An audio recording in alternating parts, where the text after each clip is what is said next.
Hello दोस्तों, welcome to बनाएंगे topper के आज के इस वीडियो में हम आपसे बात करने वाले हैं कि एनसीईआरटी जो बुक है आपका वो पढ़ने का क्या तरीका होता है। इन सभी चीज़ों के बारे में आज डिस्कस करेंगे और साथ ही साथ आपको ये बताएंगे कि आपको किस तरीके से एनसीईआरटी बुक को पढ़ना, जो चीज़ें होती है कैसे आप पढ़ सकते हैं और साथ ही साथ उसमें क्या क्या ऐसी चीज़ें होती हैं जिन पर आपको ध्यान देना चाहिए और कैसे आप कितनी बार आप पढ़ करके एनसीईआरटी बुक को अच्छे तरीके से उसको रिवाइज कर सकते हैं, अच्छे तरीके से उसको समझ सकते हैं, कैसे कैसे समझेंगे, इन सभी चीज़ों के बारे में आज डिस्कस करेंगे। तो हे गाइस, मेरा नाम अर्पित है।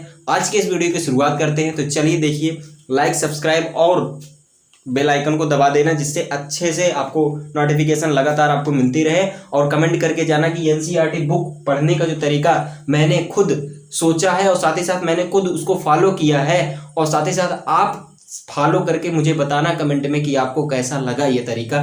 तो चलिए सबसे पहले बात कर लेते हैं कि एनसीईआरटी बुक पढ़ने का बेस्ट तरीका क्या है।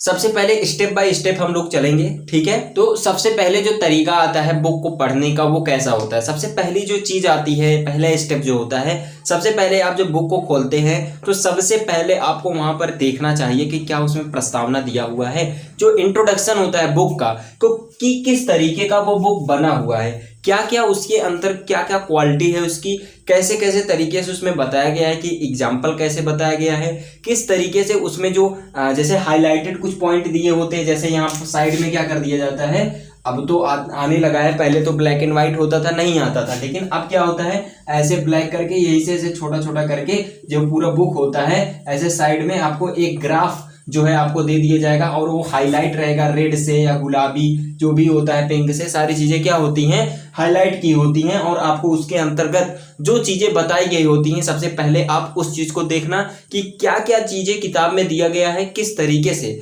उसको पढ़ना है। हमें सबसे पहले बुक को देख लेना, क्योंकि अब की बार क्या हुआ है, अब की बार से ही नहीं बहुत पहले से ही बुक को पूरी स्ट्रेटेजी चेंज कर दी गई है बुक की कि किस तरीके से वो बुक रहेगा। पहले तो ब्लैक एंड व्हाइट में आता था, मैंने बताया ही, और अब क्या आ रहा है सारी चीज़ें कलर्ड जो होते हैं वो सारी चीज़ें हो रही हैं। तो कलर्ड होने के नाते क्या हो रहा है, यहाँ पर चीज़ें आपको जो है जो दिख रही हैं वो अच्छे तरीके से आपको समझने के लिए ग्राफ करके एक बगल में दे दिया जाता है। तो आपको देखना है कि मैंने एक बुक में और एक चीज मैंने देखा था कि जो क्यों बीच में ऐसे ही आपको पढ़ते रहोगे, पैराग्राफ को पढ़ते रहोगे, अंत में क्या कर देगा क्यों लगा करके यहाँ पर जो है क्वेश्चन मार्क कर देगा। तो इसका मतलब होता है कि आपने पिछले कक्षाओं में ये चीजें पढ़ी हुई हैं या आप आगे कुछ ना कुछ पढ़ेंगे उसके बारे में समझेंगे, तो इसका मतलब ये होता है। तो आप जो है समझना इस चीज को कि पहले आप देखना कि बुक का इंट्रोडक्शन क्या है, जो प्रस्तावना करके आता है उसको पढ़ना, क्या क्या चीजें उसके अंतर्गत है।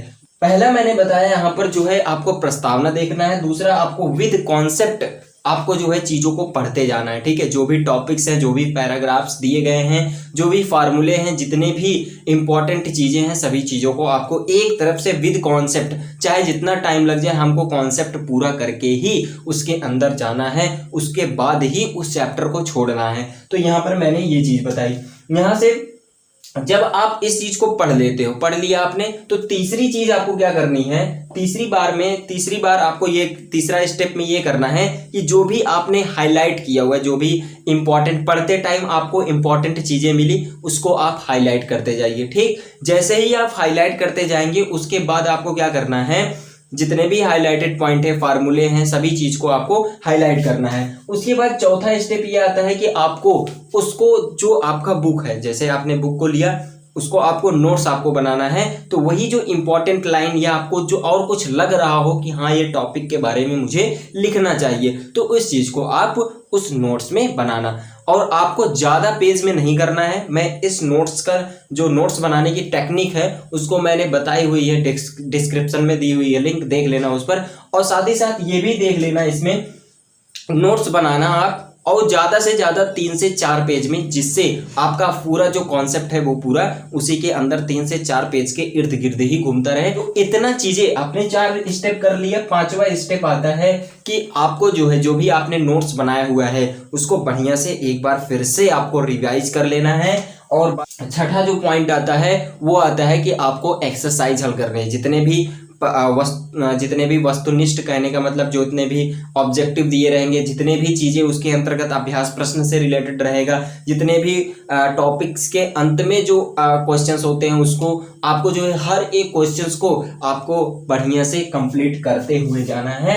तब आपको जो है एनसीईआरटी बुक पढ़ने में अच्छा लगेगा। और यही स्ट्रेटेजी सभी लोग फॉलो करते हैं, एनसीईआरटी जितने भी लोग पढ़ते हैं। मैंने भी यही स्ट्रेटेजी फॉलो करता था जब मैं क्लास 10th में था, तो मैं भी ऐसे चीज़ें ही करता था। सबसे पहले जो है चीज़ों को देखता था, प्रस्तावना क्या बुक कह रहा है, बुक को किस तरीके से पढ़ना है, उसके बाद देखना होता था कि किस तरीके से हम उसको पढ़ सकते हैं, कॉन्सेप्ट विद कॉन्सेप्ट, चाहे जितना टाइम लग जाए। नोट्स कैसे बनाना है, उसके जो भी इंपॉर्टेंट लाइन की हुई है उसको नोट्स बनाते थे, जो टॉपिक लगता था उसको हम लिखते थे।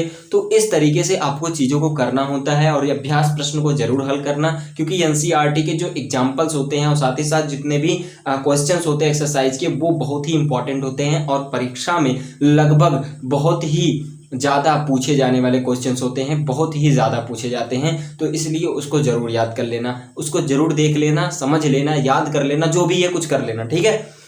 तो हमें लगता है कि आपको एनसीईआरटी बुक को किस तरीके से पढ़ना चाहिए ये सभी चीज़ें आपको समझ में आ चुकी होंगी। तो अगर आपको समझ में आ गई हो तो मुझे बताना कि आपको ये स्ट्रेटेजी कैसे लगी, और साथ ही साथ आप खुद इस पर ट्राई करना, तब आकर के कमेंट करके बताना कि आपको अच्छा लगी, ये टेक्निक अच्छी लगी कि नहीं लगी। और यही लगभग सभी लोग बताते ही हैं, वो सब आप जानते ही हो, ठीक है। कोई ब्रह्मास्त्र या कोई ऐसी चीज़ नहीं आएगी जो आपको बता देगी, ठूस देगी कि एनसीईआरटी बुक को इस तरीके से घोलोगे, या कोई बाबा आएंगे बताएंगे कि इस तरीके से आपको घोलना है, घोल करके पी लेना है, सही हो जाएगा सब कुछ। या आएंगे 2 मंत्र दे देंगे कि सुबह शाम यही रटा करो, एनसीईआरटी बुक आपको समझ में आने लगेगी। ऐसा कुछ नहीं है, सिर्फ आपको जो है लगातार practice make a man perfect, मैंने ये बात बार बार कहता हूँ। तो ये सब चीज़ें आपको जो है ध्यान में रखनी चाहिए। तो आज के लिए इतना ही। Thank you, have a nice day. वंदे मातरम, जय हिंद।